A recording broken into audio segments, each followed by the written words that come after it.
Hello, my name is Matt, aka the True Prince of Pro, and today I'm here to review episode 3 of AAA TV on Fox in Mexico. Also, while I continue this series of weekly reviews for AAA, if y'all have any sort of name that you'd like me to give this series, just let me know in the comments down below, because I kind of want to do something other than just me reviewing AAA.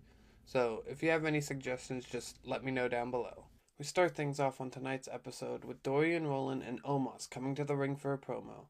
In this promo, Dorian tells the fans that they should be thanking him for always bringing in the best talent to AAA, like Omos and El Hijo del Vikingo. Vikingo then makes his way to the ring and talks about how the fans turned their backs on him and how, at Rey De Reyes, he will once again become their AAA Mega Champion. Vikingo is then interrupted by a video from Dominic Mysterio, who calls the El Ojo faction a bunch of cowards and says that Rey De Reyes he will embarrass Vikingo and once again be crowned the King of the Luchadors when he successfully retains his AAA Mega Championship. Our opening contest for this episode was a fatal four-way match for the #1 contendership for the AAA Cruiserweight Championship between Chris Carter, Mini Vikingo, Ilya LaFleur, and the returning TJP. The Cruiserweight division continues to be a huge bright spot for AAA, and this match was no different. Some highlights included when TJP locked Mini Vikingo in the surfboard stretch, Chris Carter crawled underneath to pin TJP, and Ilya LaFleur came off the top rope with a double stomp onto the pile to break up the pin. Chris Carter would hit a beautiful twisting dive to the outside. TJP hit Chris Carter with the detonation kick in the ring, and before he could recover, Ilya LaFleur hit him with a 450 splash. When Ilya LaFleur got up, Mini Vikingo hit him with the crucifix driver.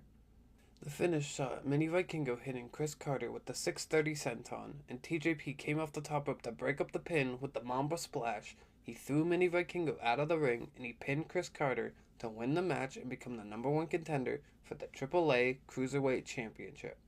After the match, the El Ojo faction comes down to the ring to attack Mini Vikingo, with Omos dropping him with multiple power bombs.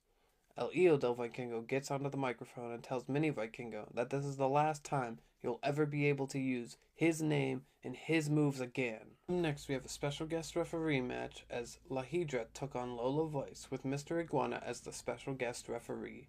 We had some great back and forth action in this match. At one point, Mr Iguana kicks out the rest of Las Toxicas, and after that, Lola Vice hits La Hiedra with a running seated senton off the apron. Back in the ring, La Hiedra takes advantage of the match by dropping Lola Vice with a flatliner. The finish saw La Hiedra roll up Lola Vice and grab a handful of the tights to try to take the win, but Mr Iguana saw it, and after that, Lola Vice was able to roll up La Hiedra, also grabbed a handful of tights, but Mr Iguana ignored it and allowed Lola Vice to pick up the win. Up next, we had a Santos Escobar promo where he said that he was feeling lost for so long and he had to make the ultimate sacrifice to let go, freeing himself from his ego and his expectations that he let define him. He said that he is not his destiny, but he is the hands of his destiny, and that starts with El Hijo de Dr. Wagner Jr. It's main event time as we have our first of the Rey De Reyes qualifying matches, as it'll be Aerostar versus Jack Cartwheel versus Apollo Crews versus La Parca. The match starts off with Apollo Crews having a great showcase of his strength as he's throwing everybody around. One of those moments was when Apollo Crews caught Jack Cartwheel with a belly-to-belly suplex over the top rope and onto the other two opponents. Momentum changed when La Parca spiked Apollo Crews into the mat with a Michinoku driver. He then caught Jack Cartwheel with a belly-to-belly suplex into the corner and then run and hit a dive onto Apollo Crews on the outside. Aerostar would join in on the fun by hitting a step-up dive to the outside of his own, and back in the ring, Jack Cartwheel would cartwheel up onto Apollo Crews' shoulders for a poison Rana, and then he'd run off the ropes and hit a Sasuke special to the outside onto the other two people. This match was an incredible showcase for Jack Cartwheel, and I feel like he's someone that AAA should really build around moving forward. The finish saw La Parca hit Aerostar with a Spanish Fly and then follow it up with the Thriller, which is one of my favorite moves in all of wrestling today, to pick up the win and qualify for Rey De Reyes. Overall, this was a fantastic episode. Any episode that gives me two banger four-way matches featuring the Cruiserweight division, y'all know I'm gonna love it.